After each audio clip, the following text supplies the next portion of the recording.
all, a blessed afternoon to all here in UK at magandang gabi po sa aming mga kapatid at sa mga nanonood sa Pilipinas. Kayo po ay iniimbitahan namin sa araw na ito upang makinig ng mabuting balita ng Panginoon at nawa po ay kami inyong samahan mula sa simula at hanggang sa katapusan itong aming gawain na ito. Ngayon po itatawagin namin si Sister Merly for the opening prayer.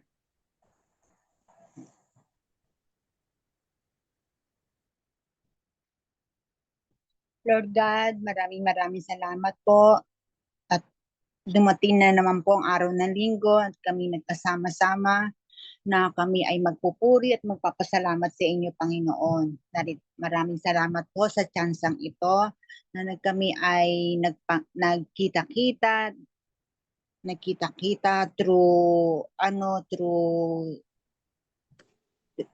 through this virtual meeting, Panginoon. Maraming salamat po, Panginoon.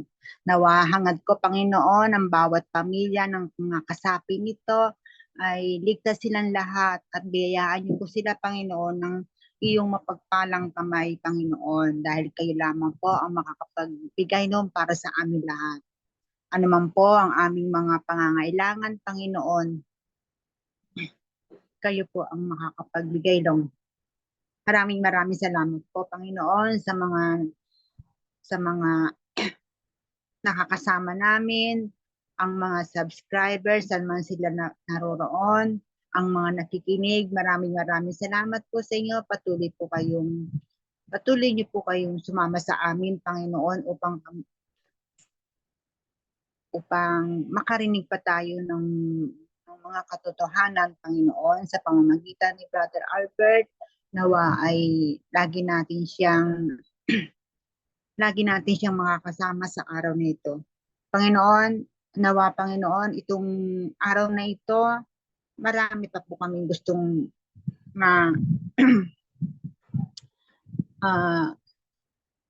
malaman sa iyong mga katotohanan. At ito po ang aming magiging gabay sa aming buhay.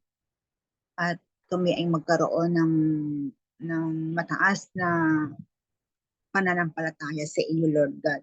Panginoon, dalangin ko po, Panginoon, ang aming mga kasamahan, ang aming mga hindi man kasama namin dito, nawa ay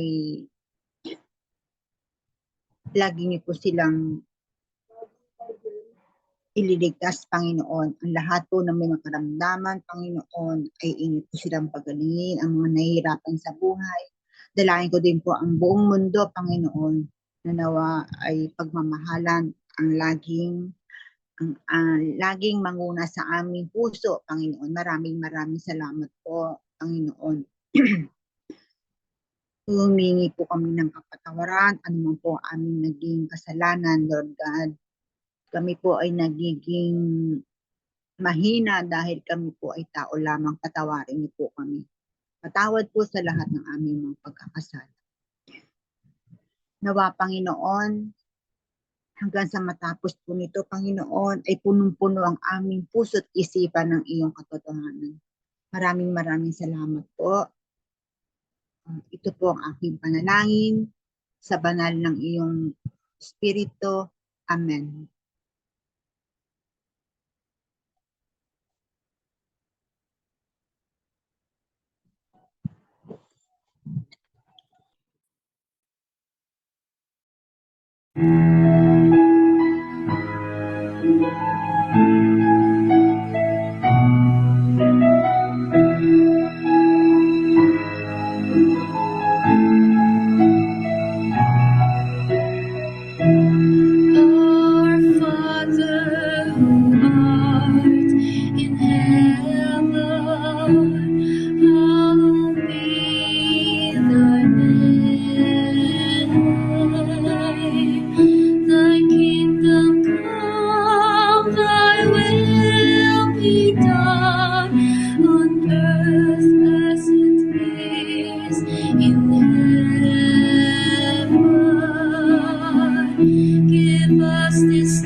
Psalm chapter 1 verses 1 to 6. The way of the righteous and the wicked.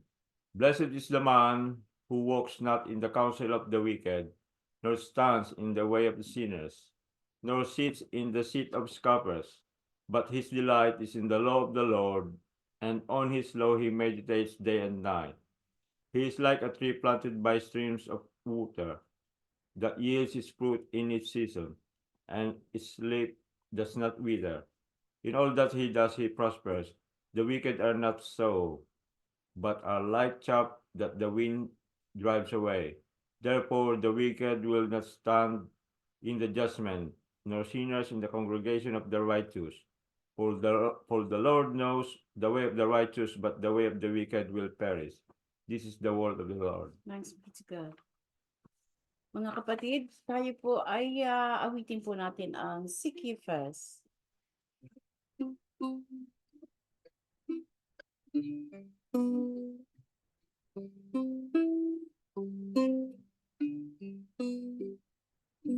Seek ye first the kingdom of God and His righteousness,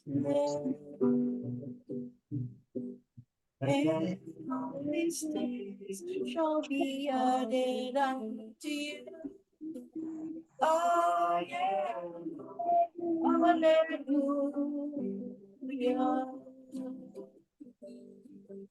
Thou shalt by bread alone,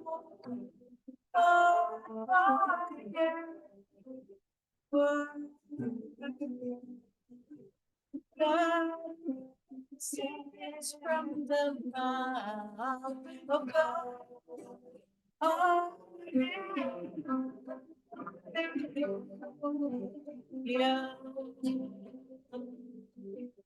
Ascending shall be given unto you. Sing and ye shall one. Knowing that door shall be opened unto you.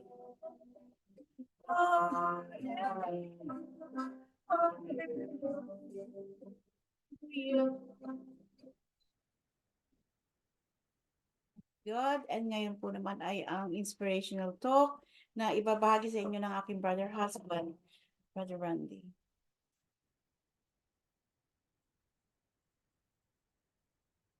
Isang mapagpalang hapon po sa inyo lahat. Mapagpalang gabi po dyan sa Pilipinas at kung saan man pong panig kayo ng mundo, naroon kayong mga nakikinig. Unang-una po sa lahat, ako po ay nagpapasalamat sa ating Panginoon, Diyos at tayo po muli ay pinagsama-sama ngayong araw nito upang makinig ng kanyang mga banal na salita sa kanyang banal na gawain. Nagpapasalamat po ako at ako po binigyan uli ng pagkakataong makapagbahagi at papasalamat din po ako sa kanya sapagkat hindi man po ako nakapaghanda ng maayos ay ako po ay binigyan niya ng kanyang aking ibabahagi sa araw na ito. Ang akin pong ibabahagi sa inyo ay ang sa aklat po ng Lucas chapter 8, yung pong parable of the sower, yung pong yung pong tungkol sa maghahasik. Ito po sinasabi, babasahin ko po sa inyo ng Tagalog at tayo naman po ay puro mga Pilipino. Ito po sinasabi, at nang magkatipon ang malaking karamihang tao at ang mga mula sa bawat bayan na nagsadya sa kanya ay nagsalita siya sa pamamagitan ng isang talinhaga. Ang maghahasik ay yumaon upang maghasik ng kanyang binhi, at sa kanyang paghahasik, ang ilan ay nangahulog sa tabi ng daan at napagyapakan at ito'y kinain ng mga ibon sa langit. At ang iba'y nahulog sa batuhan at pagsibol ay natuyo sapagkat walang halumigmig, at ang iba'y nahulog sa mga dawagan at tumubong kasama ang mga dawag, at yaoy iniinis. At ang iba'y nahulog sa mabuting lupa at tumubo at nagbunga ng nagtig-100. Pagkasabi niya ng mga bagay nito ay siya ay sumigaw. Ang may pakinig, ang may mga pakinig ay ipakikinig ay makinig. Kung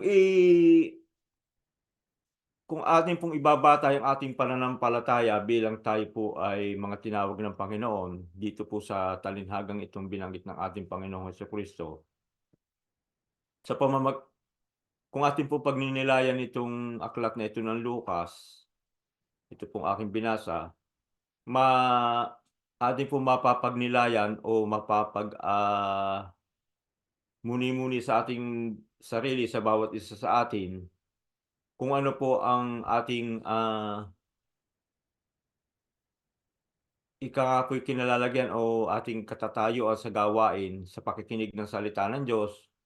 Kung tayo po ay kung ang talagang ang salita ng Diyos na ating tinatanggap ay ika nga po ay nananatili sa ating puso at isip, at ito'y ating naisa sa buhay sapagkat, wala po mawawalan po ng kabuluhan yung pong ating pagdalo sa gawaing ito kung sa hindi po do sa haba ng ating o tagal ng ating pakikinig o pagdalo ng ganitong gawain, kung hindi doon po sa pagkakaintindi at pag-unawa natin sa ating sa salita ng Diyos na ating pinapakinggan, sapagkat kung hindi po natin ito pagninilayan, hindi po natin, mauunawaan kung ano po ang ibig sabihin. Hindi po basta natin pakikinggan o hindi natin pag-aaralan o pagmumuni-munian kung ano po yung mga salita ng Diyos na ating napapakinggan sa tuwing tayo po ay magkakaroon ng gawain. Sapagkat sa pamamagitan po ng pagninilay, doon po pumapasok yung pong banal na espiritu, ay tayo po'y hihibuin. Kasi alam po ng banal na espiritu kung ang salita ng Diyos na kanyang ipinaabot sa atin ay tanggap ng bawat isa sa atin o hindi. Pero yan po ay hindi naman po agad-agad ay tayo maliliwanagan sa salita ng Diyos. Ito po'y bumibilang ng taon. Basta tayo po ay patuloy lang sa kagaya po ng ating ginagawa, tayo po hindi tumitigil sa pakikinig ng kanyang mga banal na salita sa pamamagitan ng ating mangangaral na ginagamit ng ating Panginoon. Alam ko kung siya'y ginagamit ng ating Panginoon sapagkat lahat ng mga lumalabas sa kanyang bibig ay galing sa banal na aklat, galing sa salita ng Diyos. Kung atin pong mapapansin, dito po natin mapapansin yung kung tayo po ay sa pakikinig po ng ating ng mga ng salita ng Diyos ay kung saan po tayo nakatayo dito sa aklat na ito na aking binasa. Kung tayo po ay nalaglag lang sa daan, sa tabi ng daan, o tayo po ay nahulog sa batuhan, at kung tayo po ay doon nahuhulog yung pong mga salita ng Diyos, ay kung tayo po doon nakatayo sa mga dawagan, ngunit kung tayo po ay nagninilay at atin pong kung tayo po'y nakikipag-usap sa banal na espiritu sa pamamagitan ng ating pagninilay, ay makukuha po natin na kung tayo ay nahulog sa malusog at mabuting lupa ang kanyang mga salita, sapagkat tayo po ay nababago. Binabago po ng salita ng Diyos ang unang-una po ang ating panloob na yung pong ating ika nga po ay yung ating pong kalooban binabago ng, salita ng Diyos. Kung tayo po dati ay may mga ugaling hindi maganda, yun po sa pamamagitan atin ng ating pakikinig sa kanyang mga salita ay ito po ay unti-unting nababago at dun po, pumapasok yung tayo po ay parang sa pakiramdam po natin ay tayo po ay parang salita ng Diyos na nahulog dun sa matabang lupa na ito po ay, tayo po'y nabubuhay dito. Dun na po tayo kumikilos sa mga salitang napapakinggan natin na galing sa ating Panginoon. Ito po ang sabi sa dun po sa verse, ito po ang paliwanag niya dun po sa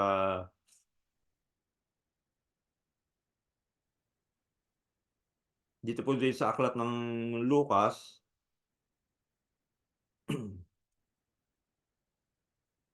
Ang sabi po rito, ito ang talinghaga, ang binhi ay ang salita ng Diyos. At dito po sa verse 11, simula po sa verse 11, at ang mga saltabi ng daan ay ang mga nakinig. Kung magkagayoy dumarating ang dyablo at inaalis ang salita sa kanilang puso upang huwag silang magsisampalataya at mangaligtas. May mga may mga nakikinig po na siguro po ay yung way ng pakikinig ay hindi po nila masyadong siniseryoso yung pakikinig ng salita ng Diyos kaya madali po silang matukso, madali silang mabulungan ng dyablo na kaya ang iba po ay hindi nagtatagal sa gawain. At ang mga sabatuhan ay yaong mga pagkarinig ay tinatanggap na may galak ang salita at ang mga ito'y walang ugat, na sila sa sandaling panahon ay nagsisisampalataya at sa panahon ng tukso ay nagsisihiwalay. At ang nahulog sa dawagan ay ito ang nangakinig at samantalang sila'y nagsisiyaon sa kanilang lakad ay iniini sila ng mga pagsusumaki at mga kayamanan at mga kalayawan sa buhay na ito at hindi na nagbubunga ng kasakdalan. At ang sa mabuting lupa ay ang mga pusong timtiman at mabuti na iniingatan ang salita, pagkarinig at bubungang may pagtitiis. Yun po pala, pag po tayo ay napabilang dun sa mabuting lupa, pag po tayo po ay iniingatan ng bawat isa sa atin yung salitang ating napapakinggan at sa pag-iingat pong ito at ating isinasabuhay, dun po nakikita sa atin ang pagbabago na kung tayo po'y dating, sugarol, lasenggo o kaya meron po tayo kung tayo po ay yung ika nga po yung ating pagsasalita, yung ating pakikisama sa tao ay nung araw ay medyo ika nga po ay magaspang. Ay ito po yung napapansin nila na may kaunting pagbabago o may talagang pagbabago, malaking pagbabago sa pagdating ng araw. Ah, at sa patuloy po ng pakikinig ay tayo po ay hindi lamang, ah mga tao ang makakapansin sa atin niyan, ngunit pagdating po ng panahon, dun po sa kaligtasang ating ating ini-aim na marating ay ito po yung ating makakamtan kung tayo po ay patuloy na makikinig ng salita ng Diyos, kung ano man po ang ating katatayuan sa buhay. Sa sa panawagan po ng Panginoon ay hindi po tayo sinusukat kung ano po ang ating katatayuan sa buhay, kung ano man po ang ating kinaaaniban na ika nga po ay kung saan mo po tayo nakaanib na relihiyon, lahat po ng kaligtasan ay para po sa lahat. Kaya ako po'y nagpapasalamat at, tayo po ay napabilang dito sa gawaing ito na tinawag ng Panginoon at ako'y naniniwala na Panginoon ang tumatawag sa atin sapagkat, kung hindi po ang Panginoon ay hindi po hindi ganito ang ating mapapag-aralan. Ah, at yun lamang po mga kapatid ang aking maibabahagi sa inyo sa araw na ito at maraming salamat po sa inyong lahat. Nawa ay nagkaroon po ng kaunting aral, ang akong naibahagi sa inyo. God bless us all. Salamat po at nawa po tayo may nakuhang o na-inspired sa pagbabahagi ng aking brother husband. Ngayon naman po ay tayo dadako sa pinakamahalagang bahagi ng ating gawain. Ito po ay ang pagkikinig at ipagsasaisip ng mga salita ng Panginoon. Tawagin po natin si Brother Albert upang siya ay ipaliwanag niya ang mabuting balita sa araw na ito.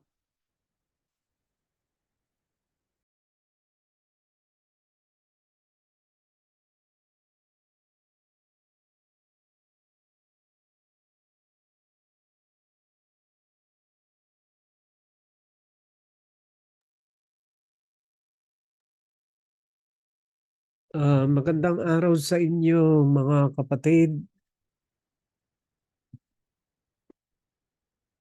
Saan man dako kayo naroroon sa Pilipinas, magandang gabi po sa ating mga kapatid dyan at magandang hapon naman dito sa mga kapatiran sa UK at sa lahat ng mga sumusubaybay sa gawain ito, magandang araw po sa inyong lahat. At dalangin po namin na naway ang kapayapaan at pag-ibig ng ating Diyos ang siya maghari sa bawat isa sa atin. So, maganda po yung binasa ni Brother Randy doon sa aklat ng Lucas, chapter 8 po yun, na sinasabi nga rito, yung parable of the sower o yung maghahasik. Yung maghahasik.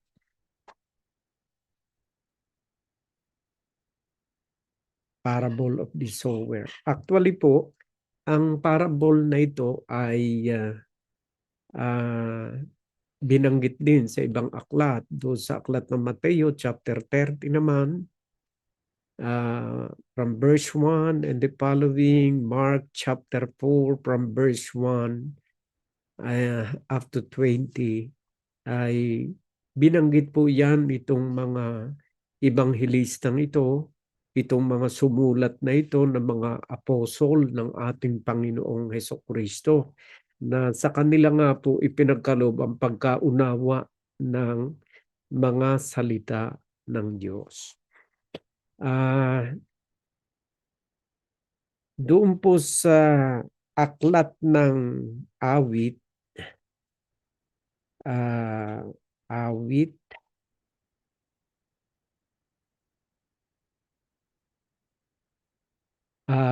sa aklat po ng awit chapter 78 verse 2, ito pong binabanggit. Ito po ay propesiya sa ating Panginoong Hesukristo. Ang sabi po rito ay ganito.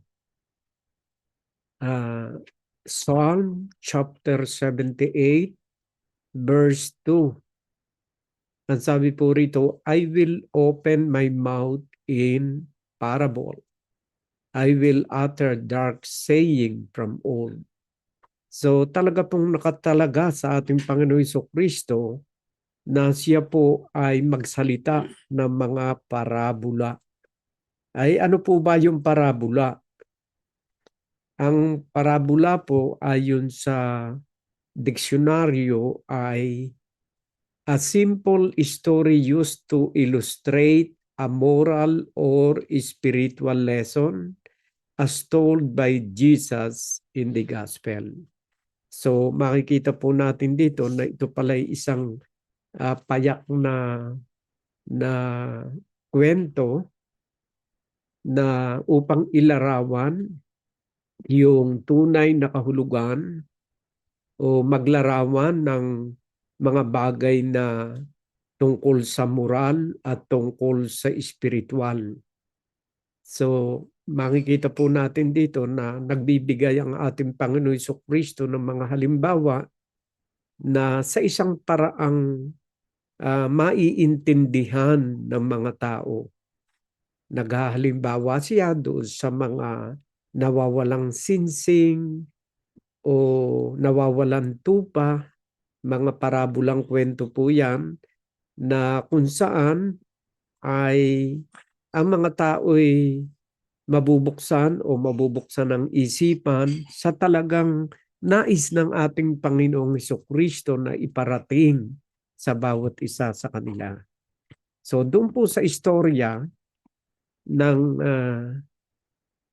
the sower o nung maghahasi, ito po isang parabola. Parabola na kwento na isinaad ng ating Panginoon Jesucristo. Sapagkat ito po ay nakasaad po sa hula sa ating Panginoon Jesucristo at sinasabi nga po rito sa aklat ng Psalm 78 verse 2, I will open my mouth in parable. I will utter dark saying from of old. So ito po naganap sa ating Panginoon Jesucristo nung panahong siya po ay nangangaral. Balikan po natin yung ating ebanghelyo ngayon sa aklat ng Lucas chapter 8. Ang sabi po rito ay ganito. Chapter 8 verse 4 and the following, the parable of the sower. And when a great crowd was gathering and people from town after town came him, he said in parable, a sower went out to sow his seed, and as he sowed, some fell along the path and was trampled underfoot, and the birds of the air devoured it. And some fell on the rock, and as it grew up, it withered away, because it had no moisture. And some fell among the thorns, and the thorns grew up with it and choked it. And some fell into good soil, and grew and yielded 100-fold.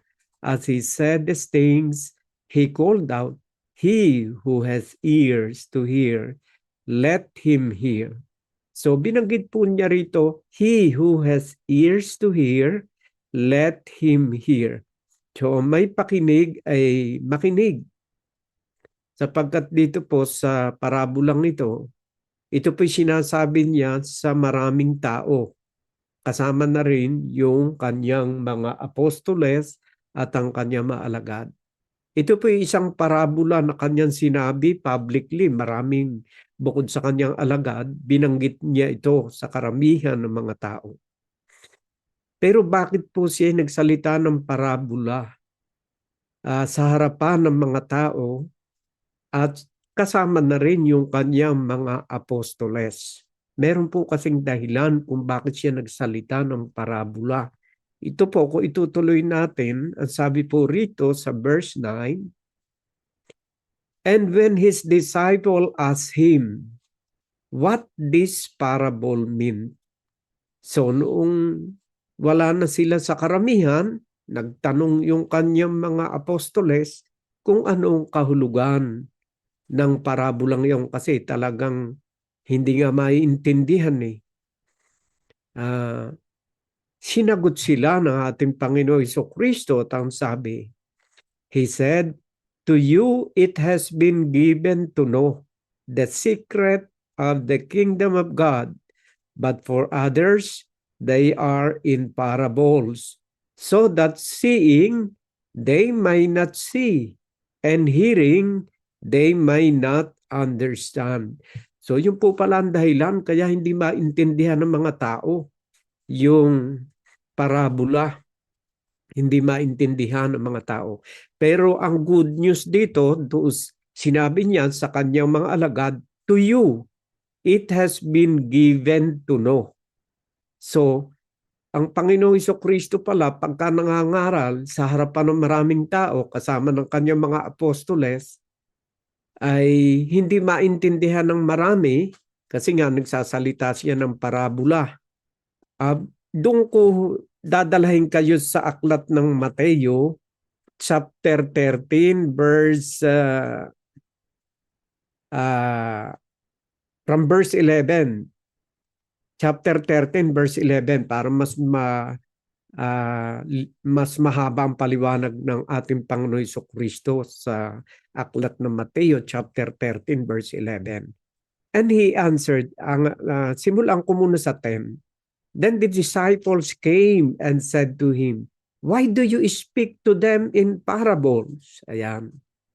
And he answered, "To you it has been given to know the secret of the kingdom of heaven, but to them it has not been given."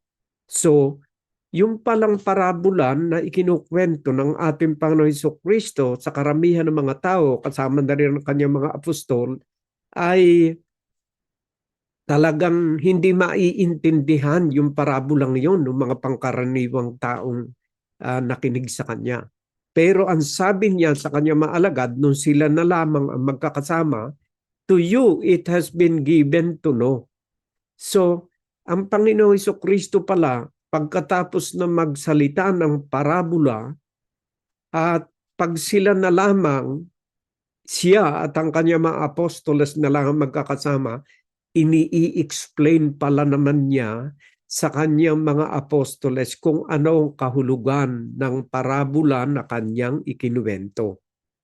Ganun po pala nagaganap noong panahong nangangaral ang ating Panginoong Jesucristo. Ang sabi rito, "To you it has been given to know the secret of the kingdom of heaven, but to them it has not been given." So talagang natatangi ang mga apostoles ng ating Panginoon Jesucristo kaysa karamihan, sapagkat sa kanila talaga intended ang pagkaunawa sa mga salita ng Diyos.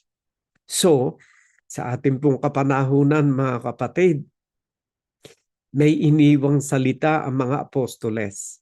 Ang sabi nga doon sa aklat ng 1 John, kung ano yung aming nakita, kung ano yung aming narinig, kung ano yung aming nahipo, ay siya naming sinasabi sa inyo. Kaya privately, pagka ipinaliwanag ang Panginoon Jesucristo, ipinaliliwanag niya ang parabola sa kanyang mga apostoles na hindi naman maintindihan ng karamihan. Ang sabi dito sa verse 12, "For to the one who has more will be given, and he will have an abundance, but from the one who has not, even what he has will be taken away." Ang sabi rito, this is why I speak to them in parables, because seeing they do not see, and hearing they do not hear, nor do they understand. Indeed, in their case, the prophecy of Isaiah is fulfilled that says, "You will indeed hear but never understand." Makinig man sila ng makinig, di naman maintindihan. "And you will indeed see but never perceive." Yan. Ay anong dahilan? Bakit ang karamihan mga tao sa labas, bukod sa mga apostoles, ay hindi maintindihan yung salita ng ating Panginoon Jesucristo? May dahilan po kasi ito po sa verse 15, "For this people's heart had grown dull, and with their ears they can barely hear, and their eyes they have closed, lest they should see with their eyes, and hear with their ears, and understand with their heart, and turn, and I would heal them." Ang mahirap po kasi sa mga taong nasa labas na pinangangaralan ng salita ng ating Panginoon Jesucristo, napakarami pong bagay na nagpapadilim sa kanilang mga isipan. Masyadong mapurol ang kanilang mga isipan pagdating sa salita ng Diyos mas focus sila sa mga material na bagay at sa mga bagay na makamundo kaysa sa salita ng Diyos. Kaya ang kanilang mga isipan at puso ay nananatiling sarado sa salita ng Diyos. Kaya yung mga salitang parabola ng ating Panginoon Jesucristo ay hindi nila talaga maaabot. Ito'y nangangailangan ng pagbubukas ng ating puso at ng ating isipan sa salita ng Diyos upang ating maunawaan. At ito po ang sinabi ng ating Panginoon Jesucristo sa kanyang mga apostoles. Ang sabi ng ating Panginoon Jesucristo, pero sa inyo mapapalad kayo, o sa Tagalog, but blessed are your eyes, for they see, and your ears, for they hear. For truly I say to you, many prophet and righteous people long to see what you see, and did not see it, and to hear what you hear, and did not hear it. Ay totoo nga po talaga. Yung mga propeta noong unang panahon, hindi nakita yung kanilang nakikitang harapan na kaharap nilang ating Panginoon Kristo. At hindi rin nila naririnig yung mga paliwanag ng hindi rin nila narinig yung paliwanag ng ating Panginoon Kristo na kagaya ng mga apostoles na talagang harapang naririnig nila. Ay ano ba yung narinig nilang parable na ito na talagang ipinaiunawa at ipinaiintindi ng ating Panginoong Jesucristo? Ito po yung parabola na ipinaliwanag sa kanila ng ating Panginoong Jesucristo na hindi ipinaliwanag ng ating Panginoong Jesucristo sa karamihan. Kaya nga sabi niya, mapapalad kayo sapagkat sa inyo ipinagkaloob ang pagkaunawa ng sikreto ng kaharian ng Diyos. Talagang natatangi na mapalad ang mga apostoles. Sa kanila ipinagkatiwala talaga na malaman ang sikreto ng kaharian ng Diyos. Pero doon sa mga nasa labas ay hindi sila makaunawa. Bakit? Kasi yung mga apostoles ang talagang pinagkatiwalaan yan na doon ibigay ang sikreto ng pagkaintindi o pagkaunawa sa kanyang mga banal na salita. Ngayon, habang ang ating Panginoon Jesucristo at ang mga apostoles ang magkakasama, ipinaliwanag ng Panginoong Jesucristo sa kanila ang kahulugan ng parabola. Ayan, sa makatuwid ay napakaswerte nitong mga apostoles dahil sa kanila talaga intended na ipaunawa ang salita ng Diyos. Kaya nga natupad yung propesiya ni Prophet Isaiah na sila'y tumingin man ang tumingin, hindi nila maunawaan. Makinig man ang makinig, hindi rin nila maintindihan. Yan. Doon po yung pumapatak sa karamihang nasa sa labas. Pero very special ang dating dito sa mga apostoles sapagkat sa kanila talaga isinisiwalat ang sikreto ng kaligtasan ng paghahari ng Diyos. At ito nga po ang ang ating Panginoon Jesucristo at ang kanyang 12 apostoles na lamang ay ipinaliwanag niya ang kahulugan ng parabola na hindi maintindihan ng mga taong nasa sa labas, na iyon ang binasang una ni Brother Randy. Ngayon, nandito na po tayo sa pagtuturo mismo ng ating Panginoon Jesucristo sa kahulugan ng parabola na kanyang inireveal o isiniwalat doon sa kanyang mga apostoles 2,000 taon na nakalilipas upang maunawaan ang kahulugan ng paghahari ng Diyos. Ito po yung parabola. The parable of the sower explained. Hear then the parable of the sower. When anyone hears the word of the kingdom and does not understand it, the evil comes and snatches away what has been sown in his heart. This is what was sown along the path.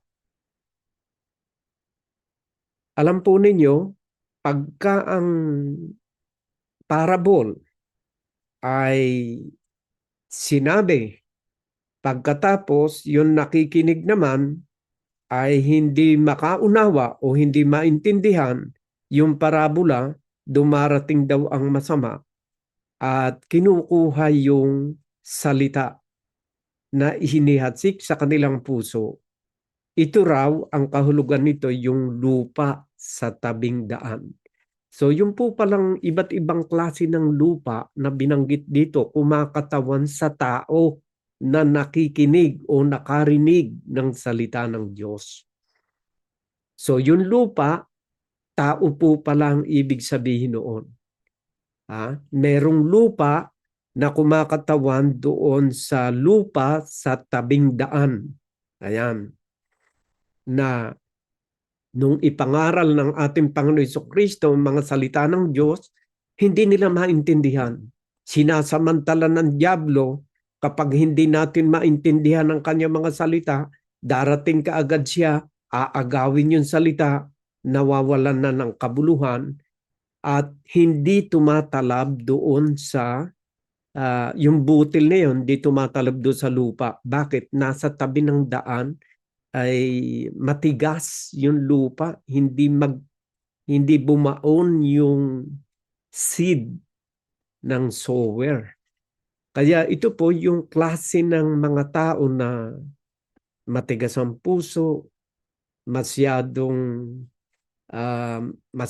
itong ang focus ng kanyang puso at isipan ay sa mga bagay na makamundo, at medyo sarado ang kanyang isip at puso sa salita ng Diyos. Ito yung kumakatawan sa lupa na nasa tabing daan, na kung saan hindi lumubog yung butil at dumating ang mga ibon at tinuka yung napahasik na butil. Yan, na salita ng Diyos. So meron pong another na klase ng lupa naman. Ito po yung unang klase ng lupa, yung lupa sa tabing daan. Ngayon, yung ikalawa po naman, as for what was sown on rocky ground, this is the one who hears the word immediately, receive it with joy. Yet he has no root in himself, but endures for a while. And when tribulation or persecution arises on accounts of the word, immediately he falls away. So, ang ikalawang klase po ng lupa, ito po'y kumakatawan sa tao, yung kada lupa na ito. Ang isa po namang klase ng tao o ng lupa ay ganito. As for what was sown on the rocky ground, medyo mabato po ito. Itong lupang ito, may halong bato. This is the one who hears the word and immediately receive it with joy. Ay talagang ito, nung marinig yung salita ng Diyos, talagang masayang masaya siya.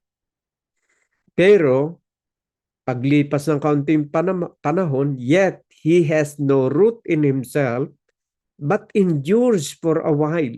Saglit lamang po yung kanyang galak o tuwa sa pagtanggap sa salita ng Diyos. And when tribulation, yung mga pagsubok, yung mga persecution arises on account of the word, immediately he falls away.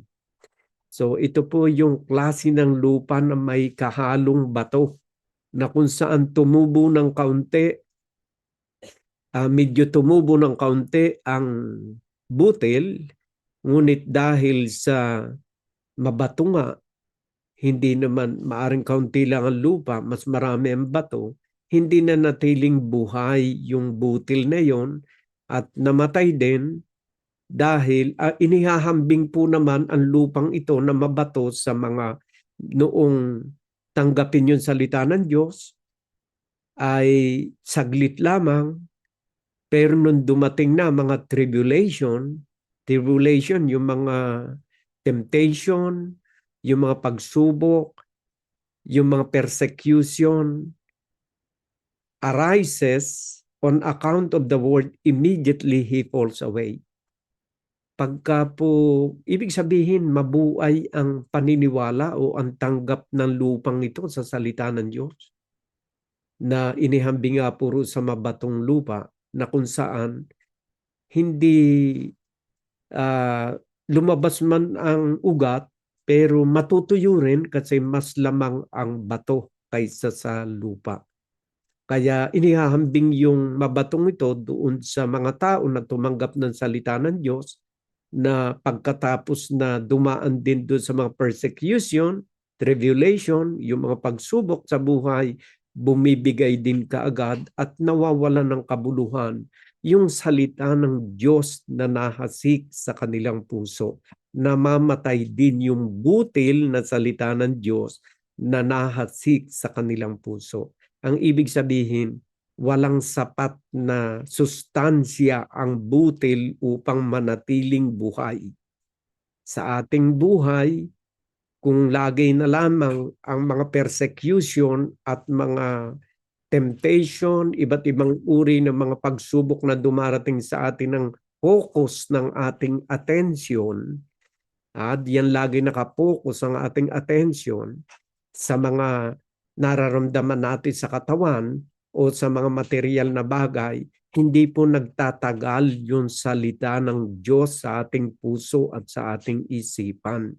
Nawawalan ng kabuluhan yung mga nahasik na mga butil ng salita ng Diyos sa isang taong mabato ang kanyang isipan at mabato ang kanyang puso. Maraming mga temptasyon, mga hilig, mga kung ano-ano na nagiging sagabal upang mabuhay ang butil na ito na nahasik sa kanyang puso at sa kanyang isipan. Yan po ang isang klase ng lupa. Lupa na maaaring mas lamang ang bato kaysa sa mismong lupa. Yung una, lupang matigas kasi laging naaapakan o natatapakan ng mga tao kapagkat ito po'y tabing daan. Hindi mag-penetrate yung butil o salita ng Diyos. Ito po yung klase ng pusong matigas. Maaaring sabihin natin pusong bato. Itong mga may ganitong puso o uri ng taong ganito. Matigas ang puso. Talagang hindi mag-penetrate ang salita ng Diyos. Ang ikalawa naman, medyo may bato. Mas lamang ang bato kaysa lupa. Galak na makinig ng salita ng Diyos. Pero pagdating ng kaunting pagsubok at mga naramdaman sa kanyang katawan, kuminsay sinisisi pa ang Diyos at nawawalan ng kabuluhan ang mga salita ng Diyos na nahasik sa kanyang puso. Ngayon, itong pangatlo, and for what was sown among thorns, this is the one who hears the word, but the cares of the world and the deceitfulness of riches choke the word, and it proves unfruitful. So ito naman pangalawa, dawagan to. Yung matinik, dawagan. Dito napahasik yung butil. Pagka po kasi ikaw ay magsasaka, at yung mga butili doon na patalsik sa mga dawagan, yung ibig sabihin ni madamong lugar o lugar na may iba't ibang klase ng mga tumutubong damo, ay talaga pong yung napapahasik doon talagang hindi na makakatubo. Kasi mas lamang yung mga bagay na kung sa puso at isipan ng tao napahasik yan, mas kargado ng maraming mga kabalisahan sa buhay ang puso ng taong ito. Yun po ang parang paghahambing doon sa lupang madawag. Maraming mga samut-samut na nandun sa kaibuturan ng pusong ito. Maaring kayamanan, maaring kasikatan, maaring mga bisyo sa kanyang buhay na umiinis sa salita ng Diyos. Na kahit na sinasabi ng salita ng Diyos na bawal ang mga bagay na ito, pero mas lamang ang kanyang pagsunod sa hilig ng kanyang laman kaysa pagsunod sa salita ng Diyos. Iniinis ng kanyang mga bisyo, ng kanyang pag-ibig sa kayamanan, ang pag-ibig sa salita ng Diyos at nawawalan ng kabuluhan yung mga aral ng salita ng Diyos sa kanyang buhay. Halimbawa, meron siyang matinding bisyo sa sugal, meron siyang matinding bisyo sa kamunduhan, sa pambababae, na hindi niya maipagpalit sa salita ng Diyos.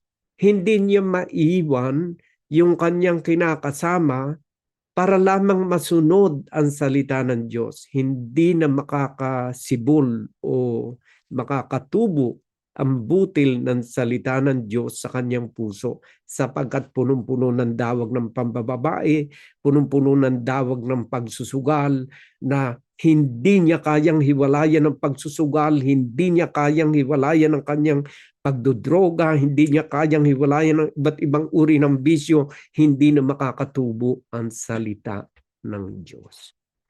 Napakarami pong ganyang tao sa ating kapanahunan.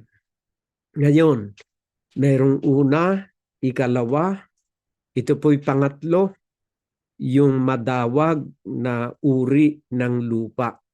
Ngayon, meron namang pang-apat na uri ng lupa na binabanggit dito.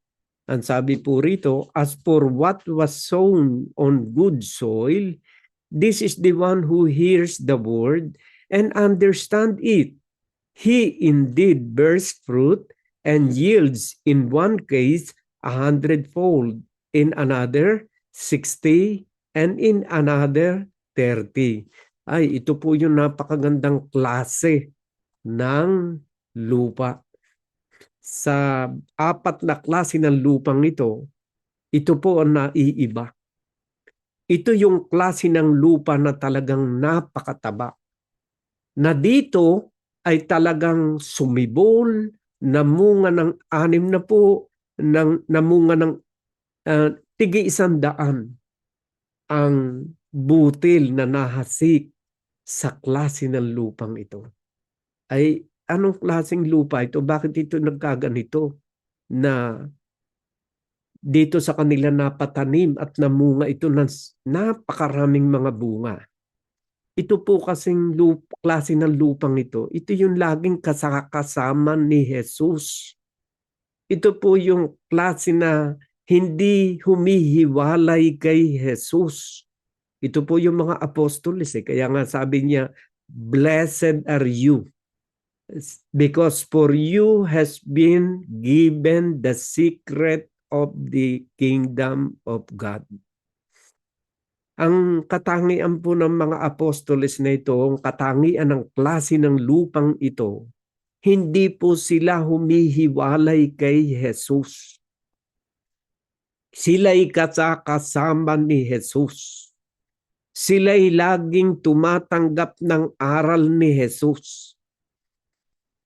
Kasama sila sa pagkain, kasama sila sa pag-inom, kasama sila sa paglalakad, kasama sila lagi ng ating Panginoong Jesucristo.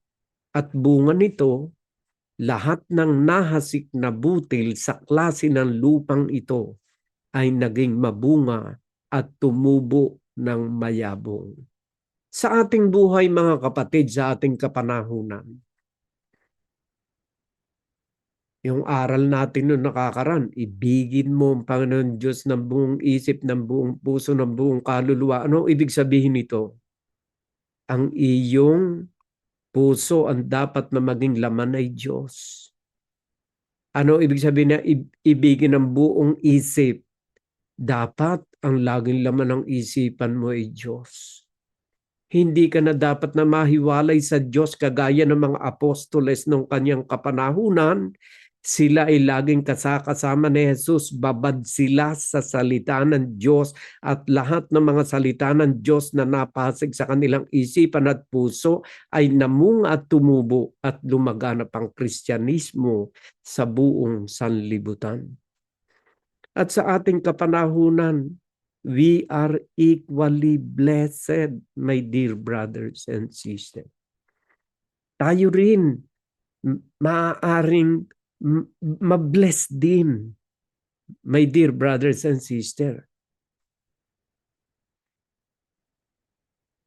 kung tayo po ay talagang tatanggapin natin ang kanyang mga banal na salita. Kung tayo po ay laging ang isipan ay nasa Diyos, tayo po ay magiging matabang lupa. At sa atin maaari ipagkaloob ang pagkaunawa ng kanyang mga banal na salita. Yan po kasi pagkaunawa ng banal na salita ng Diyos, yan po ay regalo ng Diyos. Kagaya rin ng mga apostoles na niregaluhan niya ng pagkaunawa ng salita ng Diyos. Kaya sabi niya, mapalad kayo sapagkat sa inyo ipinagkaloob ang pagkaunawa sa kaharian ng Diyos. And we will be equally blessed kung ang ating puso at isipan ay laging kasama si Jesus. Ang ating puso na hinihikayat ng Diyos na umibig sa Kanya ng buong puso at buong isip at buong lakas. Ito ang daan upang lubos nating maunawaan ang Kanyang banal na kalooban. Kung laging kasama natin si Jesus sa kaibuturan ng ating puso, kung laging kasama natin at si Jesus sa ating isipan, sa ating buong lakas iniaalay natin kay Jesus, tayo rin ay magiging isang matabang lupa na mamumunga ng sagana ng kabutihan, bunga ng kanyang mga banal na aral at mga banal na salita. So, my dear brothers and sisters, tatandaan natin may 4 na klase ng lupa. Ang tanong sa bawat isa sa atin, sa ating kapanahunan, anong klaseng lupa kaya tayo kumakatawan sa 4 na klaseng lupang ito? Tayo kaya yung number 1 na kung saan ay matigas ang ating puso, nakikinig ng salita ng Diyos, natutulog, tinutulugan ng salita ng Diyos kasi nga matigas yung lupa na yun. Hindi handang tumanggap ng salita ng Diyos. O doon naman sa pangalawa, medyo mabato na klase ng lupa na galak, talagang sayang-saya sa pagtanggap ng salita ng Diyos. Pero pagkalipas ng mga ilang panahon, dahil hindi nga tumutubo ng ayos yung butil, nagkaugat nga, ay matindi ang init ng araw, madali ring matuyo dahil puro bato, namatay din. At yung ikatlo naman, dawagan, talagang ito napakahirap tumubo rito ang butil na nahatik o yung salita ng Diyos. Kasi puro dawag ang kaniyang isipan at puro dawag din yung kanyang puso. Ibig sabihin, maraming bagay ang nag-occupy ng kanyang puso at ng kanyang isipan na halos ay hindi na makapasok ang salita ng Diyos. Kaya kailangan tayo kalagan ng Diyos Kailangan tayo palayain ng Diyos sa mga bagay na iyan. Kailangan tayo palayain ng Diyos doon sa mga bagay na nagtsotsok sa kanyang mga banal na salita. Ano nga ang sinasabi sa aklat ng Juan chapter 8 verse 31? Ito po sinasabi. John chapter 8 verse 31.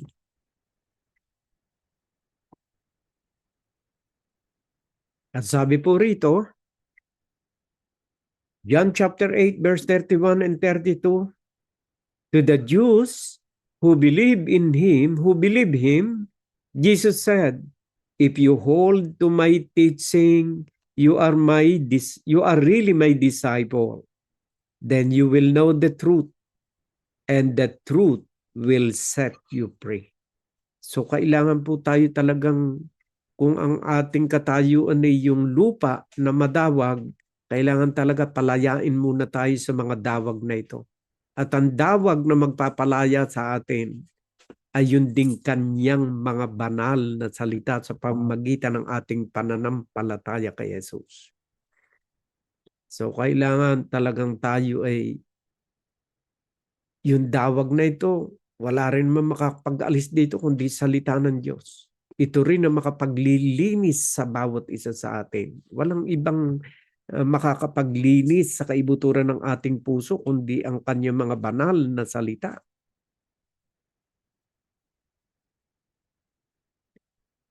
Ang sabi nga ng ating Panginoon Jesucristo dito sa aklat ng John pa rin.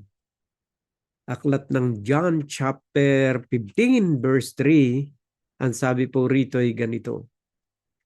You are already clean because of the word I have spoken to you.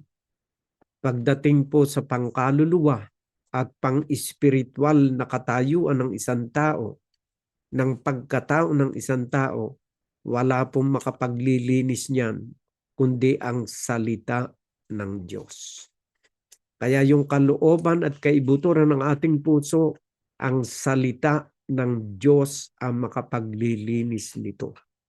Ano mang klase ng dawag mayroon sa kaibuturan ng ating puso, pag tinanggap mo ang mga banal na salita ng Diyos, binuksan mo ng kapiranggutan ang iyong puso at pinatuloy ang salita ng Diyos. Ang salita po ng Diyos ay may kapangyarihan by itself upang linisin ang ating buong pagkatao. May kapangyarihan sa kanyang sarili ang salita ng Diyos. Makapangyarihan po ang salita ng Diyos. Kaya ito po'y ipinapahayag, lalo na po ngayon, malinaw na itinuturo na ng Panginoon sa atin ang kahulugan, ang sikreto ng kanyang kaharian. At yan po'y nagaganap dito sa Church of God in Christ Jesus. Matagal na kayong umaattend o matagal na kayong nakasapi sa iba't ibang klase ng pananampalataya at relihiyon. Pero ngayon lamang ninyo nauunawaan ang sikreto ng paghahari ng salita ng Diyos. Kaya, mga minamahal na magulang at kapatid, saan pa kayo pupunta? Matagal akong nakasama sa iba't ibang uri ng grupo ng pananampalataya, pero nananatiling hindi ko naiintindihan ang banal na kasulatan.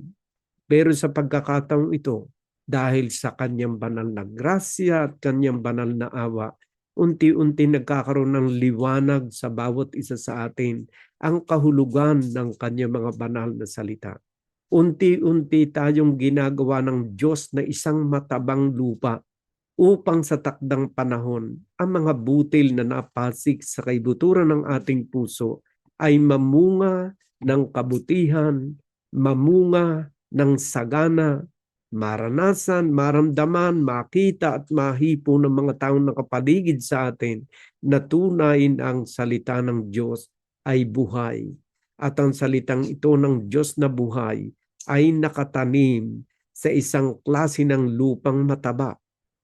Ito yung klase ng lupa na laging nadidilig ng pag-ibig ng ating Panginoong Hesukristo. Ito yung klase ng lupa o klase ng tao na laging kasama si Jesus sa kaibuturan ng kanyang puso at sa kaibuturan sa kanyang isipan. Maghari nawa ang kapayapaan ng ating Panginoon Hesukristo sa bawat isa sa atin sa araw na ito upang tayo'y makapamunga ng sagana sa harapan ng ating kapwa-tao. Kailangan natin lagi ang tulong ng banal na Espiritu Santo.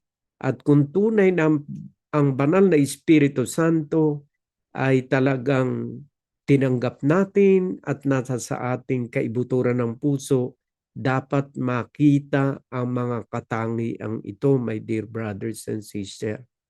Kasi mahirap na sabihin natin na ang banal na Espiritu ay sumasa atin. May mga palatandaan po kasi ang isang taong tunay na tumanggap sa banal na Espiritu. Kaya kahit na ang isang tao sabihin niya siya'y puspos, sinasabi nga ng ilan, puspos yan ng banal na Espiritu. Pero kung wala yung mga katangian na kung saan ay doon makikita ang kapuspusan ng banal na Espiritu, ay baka nagsisinungaling yung taong yon. Basahin po natin sa aklat ng Galatia chapter 5 verse 22. Ito po sinasabi, Galatia chapter 5 verse 22. Ang sabi po rito, kung talagang tinanggap natin ang banal na Espiritu, ito po ang makikita sa bawat isa sa atin.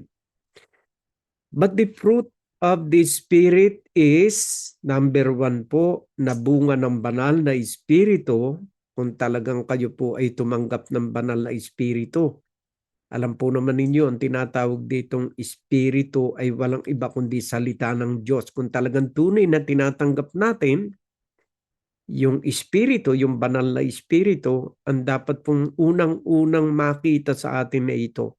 But the fruit of the Spirit is love. Yung pong love ang unang-unang bunga ng banal na Espiritu. Pagkatapos joy, pagkatapos peace, forbearance, kindness, goodness, faithfulness, gentleness, and self-control. Ay kahit na sabihin mo naman na ikaw ay puspos ng banal na Espiritu, kung wala ka namang pagpipigil sa sarili, ay hindi po yata kapani-paniwala na tayo talagang puspos ng banal na Espiritu. Ay kahit na sabihin mo namang ikaw ay puspos ng banal na Espiritu, kung wala ka namang pag-ibig, ay parang nagsisinungaling lang po tayo. Kailangan po makita sa atin ang kindness, goodness, faithfulness, at number 1 nga po itong love, gentleness, self-control. Ito po yung palatandaan ng mga taong puspos ng banal na Espiritu Santo. Kaya kung tayo po'y lalakad sa patnubay ng banal na Espiritu, dapat tayo po'y mapagmahal, love, joy, peace, forbearance, kindness, dapat po tayo mabait, goodness, faithfulness, gentleness, and self-control, mapagpigil sa sarili. Bakit isa po sa katangian, isa po sa bunga ng banal na Espiritu ang self-control? Kasi napakarami pong mga bagay dito sa ating paligid at sa mundo na nangangailangan ng pagpipigil sa ating sarili. At ang mga taong may banal na Espiritu ang makagagawa lamang ng matinding pagpipigil sa sarili. Kaya kung ikaw ay hinihikayat na magalit, yung patnubay ng banal na Espiritu Santo ng pagpipigil sa sarili, kailangan natin. Kung gusto nating makasunod at makatupad sa kalooban ng Diyos, kailangan ang banal na Espiritu, kailangan ang guidance ng banal na Espiritu. At ang guidance ng banal na Espiritu yung kanyang mga bungang ito. Kapag ito'y nakita natin sa isang tao, tayo po ay maniniwala na talagang siyang ay pinapatnubayan ng banal na Espiritu Santo. Kagaya na lamang po ng pag-ibig. Ang pag-ibig po, kung wala kanyan, yan pa naman ang pinakamahalaga. Pinakamahalagang virtue ng isang Kristiyano yung pag-ibig. Nawawalan nga ng kabuluhan ang lahat ng bagay kung wala yan. Kung walang pag-ibig at tunay na pagmamahal, nawawalan ng kabuluhan ang lahat ng bagay. At yan ay sinasabi ng banal na kasulatan sa aklat ng 1 Corinthians chapter 13 verse 1. Ang sinasabi po rito ganito, 1 Corinthians chapter 13 verse 1, ito po. Ang sabi po rito sa verse 1, if I speak in the tongues of men or of angels but do not have love, I am only a resounding gong or a clanging cymbal. If I have the gift of prophecy and can fathom all mysteries and all knowledge, and if I have a faith that can move mountains but do not have love, I am nothing. Kita po ninyo kung gaano kahalaga ang pag-ibig. If I give all I possess to the poor and give over my body to hardship that I may boast but do not have love, I gain nothing. So, makikita natin dito kung gaanong kahalaga at pangunahin na utos ng Panginoon ang pag-ibig. Yan po ang pinakamahalaga na dapat na makita sa bawat isa sa atin. Nawawalan na ng kabuluhan ang lahat ng bagay kung walang kalakip na pag-ibig. Ang pag-ibig ang siyang sukdulan ng ating relasyon sa Diyos. Sabi nga ro sa aklat ng Colossian, chapter 3 from verse 12, ang sabi po ay ganito. Therefore, as God-chosen people, holy and dearly loved, clothe yourself with compassion, kindness, humility, gentleness, and patience. Bear with each other and forgive one another if any of you has a grievance against someone. Forgive as the Lord forgave you. And over all these virtues, put on love. Ang ibig po pala sabihin nito, yung lahat ng mga naunang nabanggit na mga virtues, kung walang lakip na pag-ibig, ay walang ring kabuluhan. So, ang sabi rito, and over all these virtues, sa ibabaw ng lahat ng mga mabubuting bagay na ito, ilakip ninyo ang pag-ibig, which binds them all together in perfect unity. So, kahit yung ating pagtitiis, kahit yung ating habag, kung wala ka namang pag-ibig, halos wala rin palang kabuluhan. Kailangan above all these virtues, compassionate heart, kindness, humility, gentleness, patience, bear with each other and forgive one another. Kung walang pag-ibig sa ibabaw ng lahat ng ito, ay nawawalan din ng kabuluhan. So ang pag-ibig ang siyang pinakamahalagang utos na ipinagkaloob sa atin ng Panginoon. Huwag nawang mawalay sa atin ang pag-ibig na ito, sapagkat upang hindi rin natin maiwala ang kaligtasang iniaalok sa atin ng ating Panginoong Hesukristo. Mamuhay tayo sa pag-ibig, pero isang uri ng pag-ibig na may lakip na gawa. Hindi lamang sinasalita, kagaya ng ating napag-aralan noon dito sa aklat ng 1 John chapter 3 verse 18, ang sabi po rito, Dear children, let us not love with words or speech, but with action and in truth. Ang pag-ibig, my dear brothers and sisters, kailangang may lakip na aksyon o pagkilos. Kung umiibig ka sa ating Panginoon Jesucristo, gagampanan mo, lalakipan mo ng aksyon. Ibig sabihin, kung iniibig mo si Kristo, susundin mo naman yung kanyang mga ipinag-uutos. Ang sabi nga po rito sa aklat ng John chapter 14 verse 15, If you love me, keep my commandments. Kung iniibig natin si Jesus, ingatan natin at sundin ang kanyang mga kautusan. Isang malaking kasinungalingan, my dear brothers and sisters, na sabihin natin iniibig natin si Jesus, pero hindi naman natin sinusunod yung kanyang mga kautusan. Kagaya na lang ng kanyang kautusan, igalang mo ang iyong ama't ina. Pagkatapos ay sasabihin mo sa Panginoon, I love you Lord. Pero ikaw naman ay balasubat sa iyong mga magulang, nagsisinungaling ka, sapagkat ang tunay na umiibig sa Panginoon ay sinusunod ang kanyang kautusan.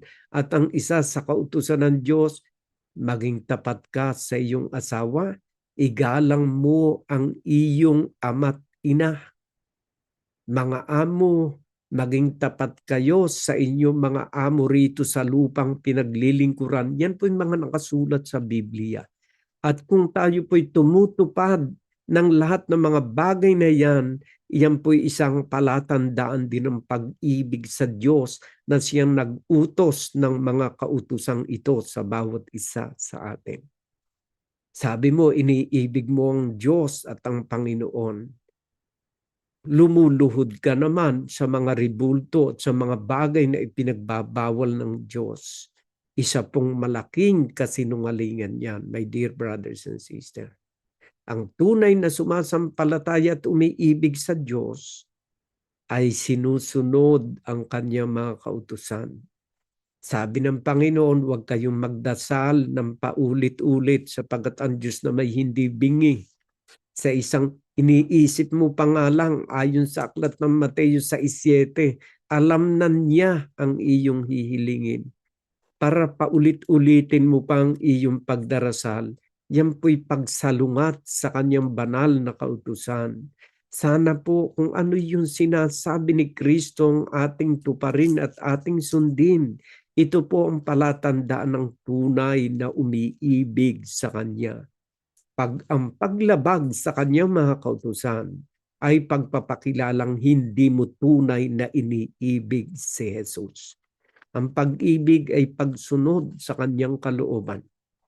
Kaya, dear brothers and sisters, I hope na hindi ko nasaktan ang inyong mga damdamin, pero iyan po yung malinaw na katotohanan na nakasulat sa banal na kasulatan. Basahin natin sa aklat ng Deuteronomy chapter 5, Deuteronomy chapter 5 verse 4.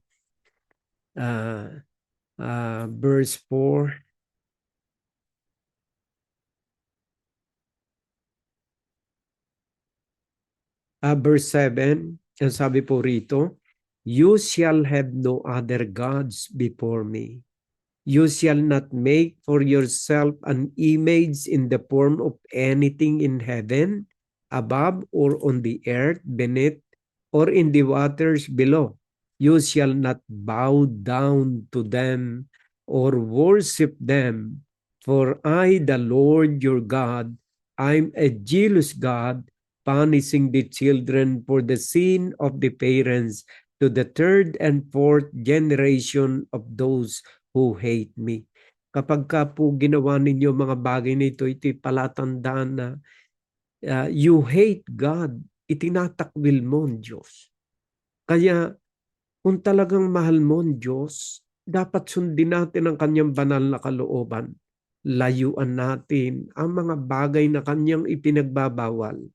Sundin natin ang buong kapakumbaba ang loob kung ano ang kanyang hinihiling at ipinagagawa sa bawat isa sa atin. Wag nawang maging matigas yung ating ulo, my dear brothers and sisters. Sa aklat ng John chapter 4 verse 23, ito po ang uri ng pananampalataya na gusto ng Diyos sa bawat isa sa atin. Ganito tayo. At ito ang dapat nating sundin kasi si Jesus mismo nagsalita nito. Ang sabi rito, yet a time is coming and has now come when the true worshiper will worship the Father in spirit and in truth. For they are the kind of worshiper the Father seeks. God is spirit, and his worshiper must worship in the spirit and truth. Espiritu po ang Diyos, my dear brothers and sisters. Pag sinabing espiritu, hindi nakikita, hindi nahahawakan. Walang bagay na nakikita sa Kanya kasi yun po ang espiritu. Walang flesh and bone, sabi nga ng Panginoon Jesucristo, walang laman at buto ang espiritu. Ang espiritu at ganun po ang gusto niyang pagsamba natin sa Kanya sapagkat ang ating pong Ama sa Langit ay espiritu, Ama ng mga espiritu. Kaya yun po ang gusto niyang uri ng pagsamba natin sa Kanya. Sa pamamaraang espiritual, hindi natin kailangan yung mga bagay na nahahawakan, nakikita upang siya'y sambahin.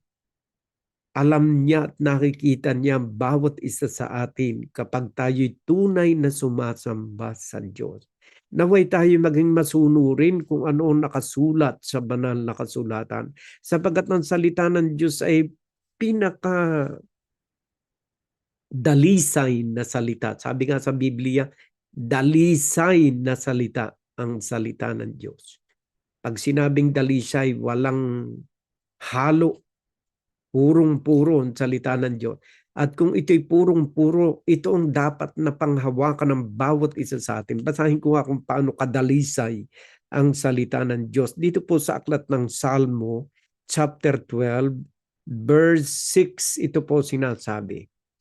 The words of the Lord are flawless, like silver purified in a crucible, like gold refined 7 times. Alam po ninyo, silver, para maging purong-purong silver o yung ginto para maging purong-puro, yun po ay pinadadaan sa apoy, tinutunaw, upang yung mga ibang klaseng metal mag-separate doon sa ginto o sa silver. Ang salita ng Diyos ayon dito ay sa 7 beses na pinadaan sa apoy. Ibig sabihin talagang purong-purong pagkaginto ng kanyang banal na salita. Isang bagay na dapat nating panghawakan.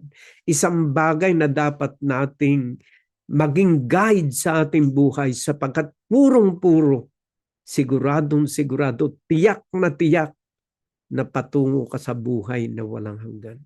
At yan lamang ang salita na makapaghahatid sa atin sa buhay na walang hanggan. Ang salita ng Diyos. My dear brothers and sisters, yan ang ating pinaninindigan dito sa banal na gawain. Ang naway tayo'y maging masunurin sa kanyang mga banal na salita. At yan din ang naging prinsipyo ng mga Kristiyano.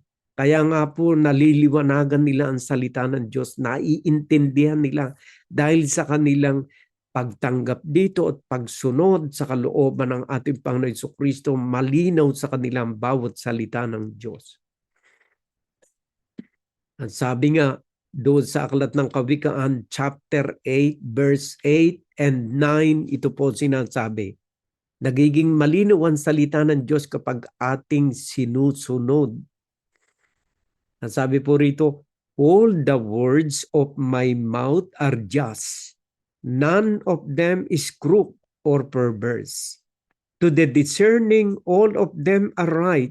They are upright to those who have found knowledge.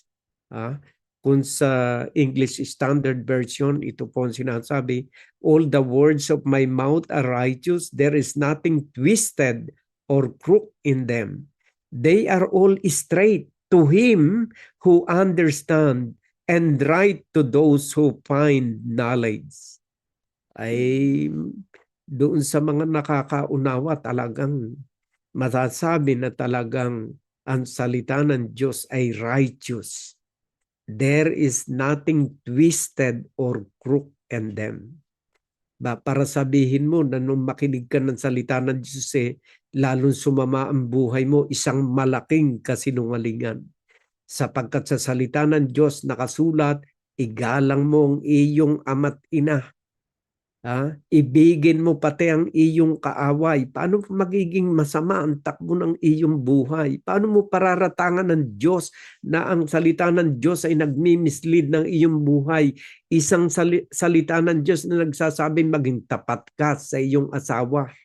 Ang salita ng Diyos, my dear brothers and sisters, ay isang purong salita na maghahatid sa iyo sa mabuting buhay at magandang relasyon mo sa Diyos at maging magandang relasyon sa iyong kapwa. Magiging tapat ka sa iyong kapwa, hindi ka magiging mapagsamantala sa iyong kapwa. Thou shall not murder, thou shall not commit adultery. Saan ka dadalahin ang salita ng Diyos? Kundi sa kabutihan. Kaya my dear brothers and sisters, kung gusto nating bumuti ang ating buhay, at ang ating kinabukasan ng ating mga mahal sa buhay. Ang salita ng Diyos ay maging kaulayaw ng ating puso at ng ating isipan. At tandaan natin, hindi tayo pababayaan ng salita ng Diyos. Ito ang papatnubay sa atin sa pagtahak natin sa landas ng buhay na ito patungo sa kanyang banal na kaharian. Matatag ang salita ng Diyos sapagkat Diyos ang nagsalita. Walang pagsala na ito'y magaganap sa ating buhay. Ang utos ng Diyos sa mga apostoles noong unang panahon ay ganito. Ang sabi po rito sa aklat ng 1 Corinthians 4:6, I have applied all these things to myself and Apollos for your benefit, brothers, that you may learn by us not to go beyond what is written, that none of you may be puffed up in favor of one against another. Ang disiplina na itinuturo sa mga apostoles, ng ating Panginoon Jesucristo ay ang disiplina na huwag hihigit o huwag kukulangin sa salita ng Diyos. Dapat eksakto tayo sa ating pagsunod sa salita ng Diyos at habang sinusunod natin ng eksakto ang kanyang mga banal na salita at kautusan, eksakto ang magiging kaligtasan ng ating mga kaluluwa. Hindi alatsamba ang kaligtasan ng ating mga kaluluwa. Ang kaligtasan ng ating mga kaluluwa ay 100% sure kung ating susundin at panghahawakan ang kanyang mga banal na salita, walang labis, walang kulang. Kapag hindi nakasaad sa banal na kasulatan, huwag natin na gagawain. Pag nakasulat, gampanan natin ang buong puso sapagkat ng lahat na nakasulat sa banal na kasulatan ay pawang utos ng ating Panginoong Hesukristo. Basahin po natin sa aklat ng 1 Corinthians chapter 14 verse 37. Ito po sinasabi, if anyone thinks that he is a prophet or spiritual, he should acknowledge that the things I am writing to you are a command of the Lord. Lahat po ng mga isinulat ng mga apostoles ay utos ng ating Panginoong Jesucristo. Kung ito'y utos ng ating Panginoong Jesucristo, ito ay utos din ng Ama natin sa langit. Sapagkat ang ating Panginoong Jesucristo ay ang lahat ng kanyang mga sinasalita ay galing sa Ama sa langit. Hindi siya nangaral ng anumang bagay sa kanyang mga apostoles na hindi sinabi sa kanya ng kanyang Ama sa langit. Kaya ang mga nakasulat na ito, my dear brothers and sisters, ay isang napakabuting balita sa bawat isa sa atin na ang mga katuruan ng ating Panginoon Jesucristo at katuruan ng mga apostoles ay galing sa Ama sa langit. Ito po ang sinasabi ng banal na kasulatan sa aklat ng Juan chapter 12 verse 49. Ito po sinasabi. Ang nagsasalita po rito ay ang ating Panginoon Jesucristo. For I have not spoken on my own authority, but the Father who sent me has given me a commandment what to say and what to speak. So ang Panginoon Jesucristo sa kanyang mga pagsasalita at pangangaral at pagtuturo ng kanyang kapanahunan, hindi po siya nagsasalita ganang sa kanyang sarili. Lahat ng namutawing mga kataga sa kanyang labi, ito po'y galing sa Ama sa langit. Preskong mga aral na galing sa langit. Bakit?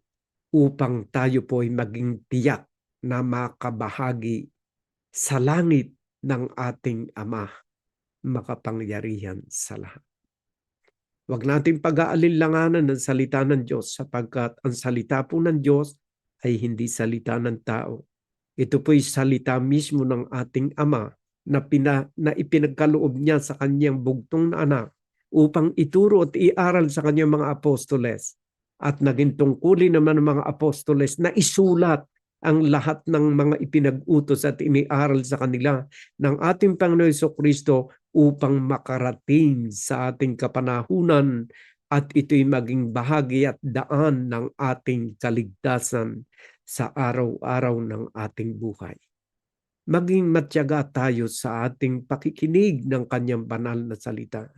Mapalad ang bumabasa, kaya lagi kong pinababasa ang aking mga mahal na apo at mga mahal sa buhay sapagkat gusto kong sila'y pagpalain. I always urge my grandson to read the Bible because I want him to be blessed by God.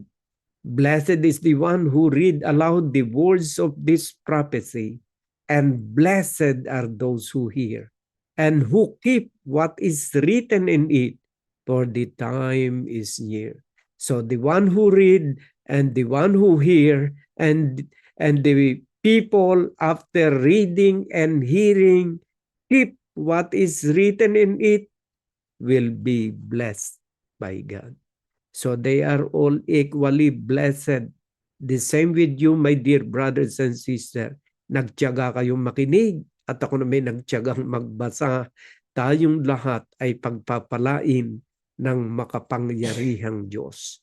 Naway ang pagpapala at ang pag-ibig ng Diyos ang siya maghari sa bawat isa sa atin ngayon at maging sa darating na panahon. Naway maging gabay ng bawat isa sa atin ang mga salitang ating narinig at magbigay sa inyo ng inspirasyon upang kayo'y maging matabang lupa na namumunga sa takdang kapanahunan, namumunga siyempre ng kabutihan at pagmamahal sa Diyos at sa ating kapwa.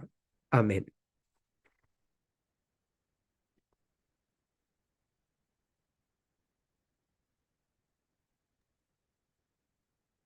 Mga kapatid, salamat po sa mga mabuting salita at mga pangaral na ating narinig ngayon.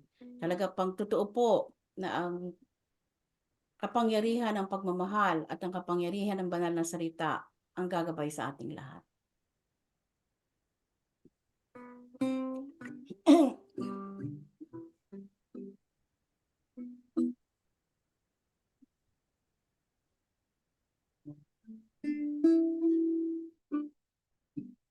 Lord, I come to you. Let my heart be changed. Flowing from the grace that I found in you.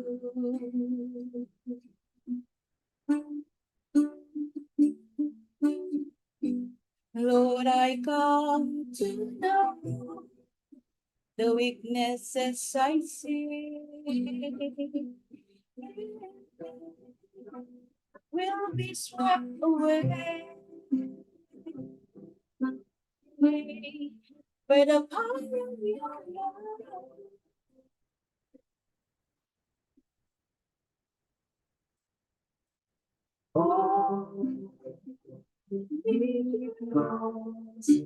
Let your master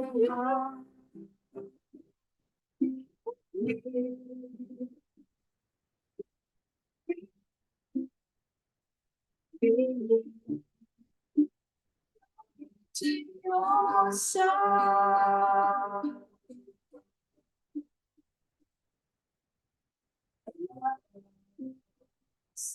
I wait, I promise I'm not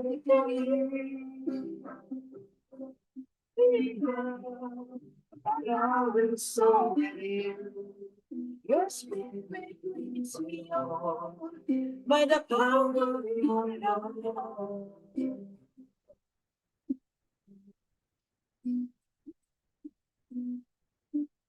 Lord, unveil my eyes. Let me see your face. To face the knowledge of your love. As you live in me.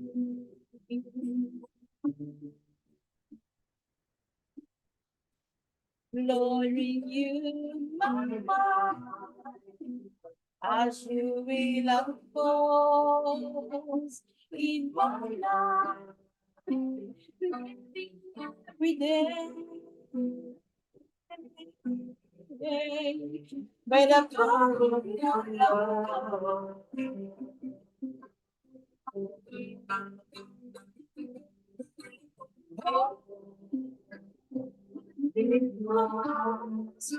Let your love surround.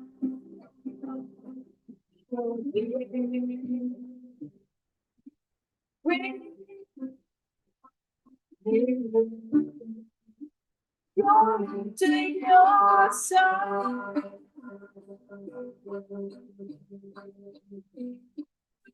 And away. I was up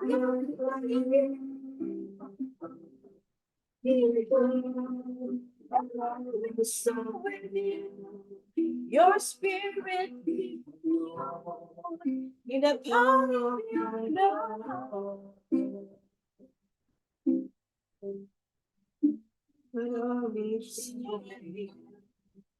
Your spirit leads me on in the power of your love.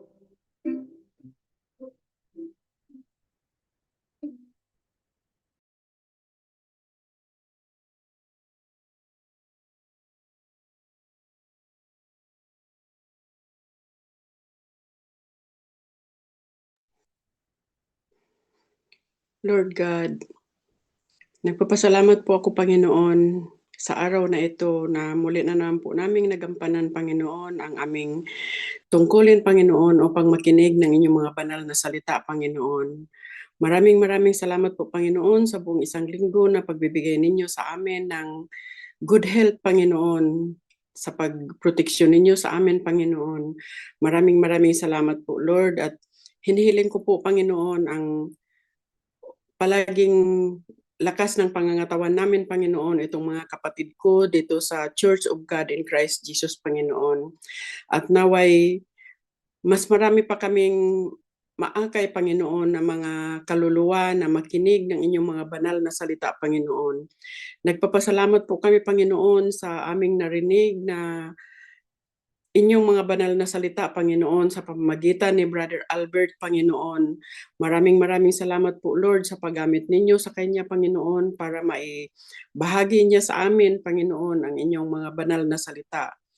At sisikapin po namin, Panginoon, na maisa puso namin, Panginoon, ang maisa puso at maisa sa isip namin ang lahat ng inyong mga banal na salita, Panginoon. Maraming salamat po, Lord, dahil yan po ay unti-unting malalaman namin, Panginoon, ang pagbabago ng aming mga paniniwala, Panginoon, dahil po sa inyong mga banal na salita, Panginoon, na aming naririnig.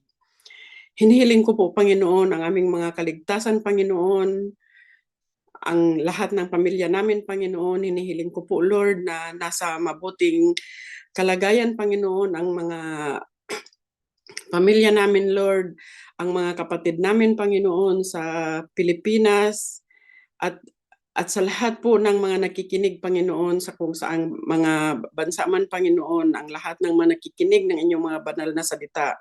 Hinihiling ko po, Panginoon, ang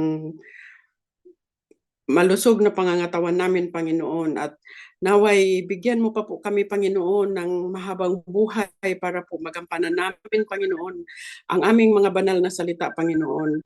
Ang mga gawain namin, Panginoon, na gusto naming tumulong sa aming mga kapwa, Panginoon.